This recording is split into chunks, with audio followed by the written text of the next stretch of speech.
Hey guys, welcome back as always. My name is Lazar, and today we're gonna have a short guide on the Incarnon Kunai.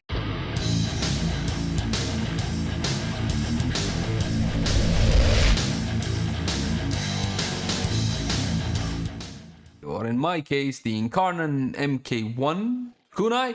The weapon in its normal form is a kunai, but as soon as you get a headshot with a full build with all the multi-shot, you're gonna get yourself a full charge. And in its Incarnon form, this one has automatic headshots. You see that? It actually locks on to enemies' heads and goes for a full-blown headshot. Absolutely freaking phenomenal. Now the weapon, you may not think it's powerful, but hey.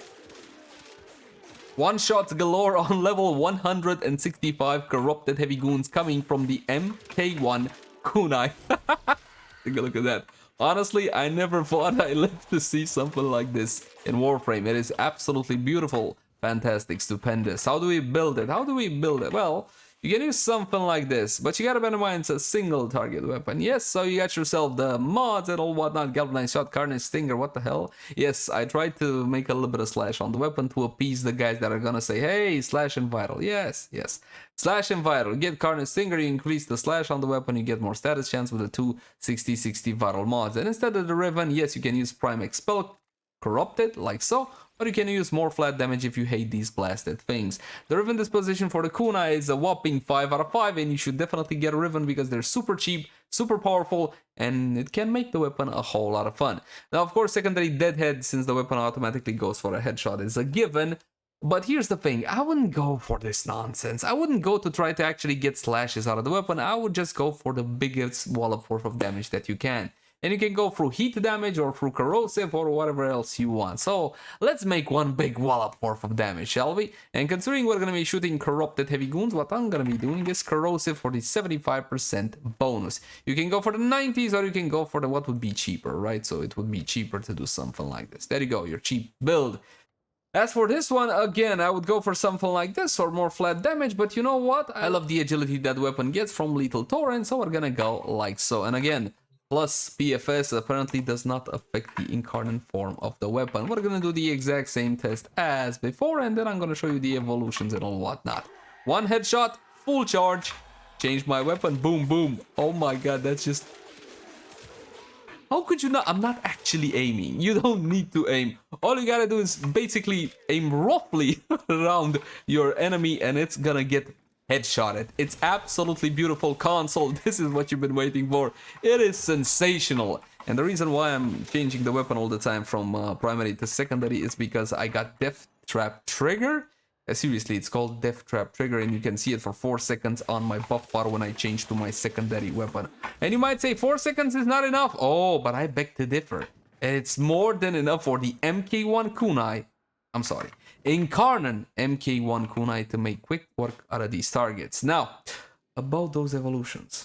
Level 1 is the transformation. Level 2, you got two fantastic options. You got Sage's Resolve, increases damage by 70 with channeled ability active, a massive 100% multi-shot. The problem is with that whole channeled ability thing. It only really likes abilities that consistently drain energy, and not even on those it's fully consistent, I want to say. It's an issue with this specific trigger in Warframe ever since these evolving weapons came out. Now this one, Swift Conclusion, damage by 80, so a bit more, but increases damage by 200% if enemy has less than half health. This one is meant for a one-shot, so honestly, I would go for Sage's Resolve. Evolution 3, 50% reload speed is going to be your best in slot because it changes the speed of the transformation. You're going to be changing a lot from normal to Incarnon form, so there you go. This one is going to be fantastic. Increases magazine capacity by 10. This one only affects the normal form.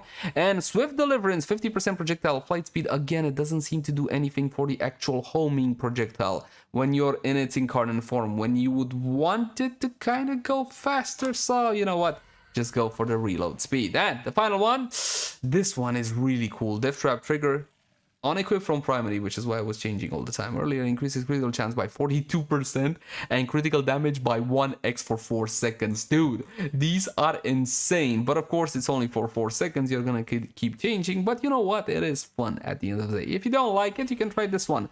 Accelerating Volley. On firing, 30% fire rate for 0.5 seconds. Stacks up 5x. If you're really in a hurry to unload, there you go. You go for Accelerating Volley. And the final one, Survivor's Edge. 12% critical chance and 12% status chance. You know what? Just go for this one and have a little bit of fun for once. Well, yeah. You want to see some actual gameplay, yeah? Welcome to... What is this? Some survival versus Grenier Steel Path level 130. And of course, we're not going to use our primary. It's only here just to give us that death trap trigger. We're going to change to Incarnon form. Boom, boom. And it is, boys. Absolutely freaking fantastic, man. I love this gun. I don't know how to tell you, but the weapon is no longer a meme. It actually shreds without any issue whatsoever. Now, granted, it doesn't really have a whole lot of uptime, so honestly, you're just gonna use it for a quick burst, and that's pretty much it. So, example, let's say the acolyte shows up, you pull out your secondary, fully charged, fully loaded, ready to go, and you unload upon him, and that's essentially it. That's how you're supposed to play with this one. It's a short, really powerful burst out of the weapon. You can build it with heat, something like Cascadia Flare if you want to, but honestly, Deadhead at this point is a no-brainer. Because it does legitimately go for a headshot, not a torso shot, which is freaking phenomenal. I love that about this one. A single headshot will be enough normally to get a full charge as long as you got all your multi-shots stacked up. Switch to your secondary so you get that death trap trigger. Beautiful, fantastic, glorious. What more do you want from the weapon? Do you see how the projectile curves there? And that is pretty much it. Honestly, there's really not a whole lot else to say about this weapon. If you want to take it a bit more seriously than I did, then make sure you upgrade the regular version of the Kunai, not the MK1, because that one does have superior stats, and I'll put them on the screen somewhere up there. Now, there's still one more thing which I do want to see from this beautiful weapon. I want to see what it does to an acolyte. Okay, we got a full charge. We're gonna switch. Oh, here we go. Here we go. Come here. Oh! Whoa! Dude! What just happened to him?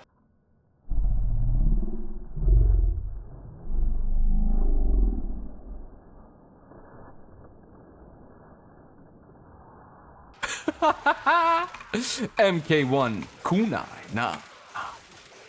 And I do believe, my friends, and that is pretty much it. As always, my name has been Laser. Thank you guys so much for watching. Like, favorite, channel, subscribe only if you enjoyed the content. If you got any feedback for me, let me know in the comment section down below.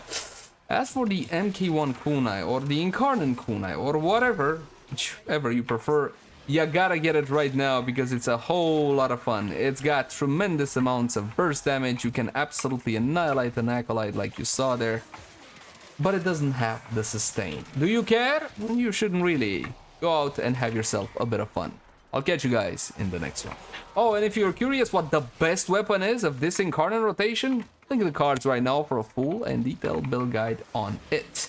We're talking about the amazing, the stupendous, the fantastic Incarnon Braton.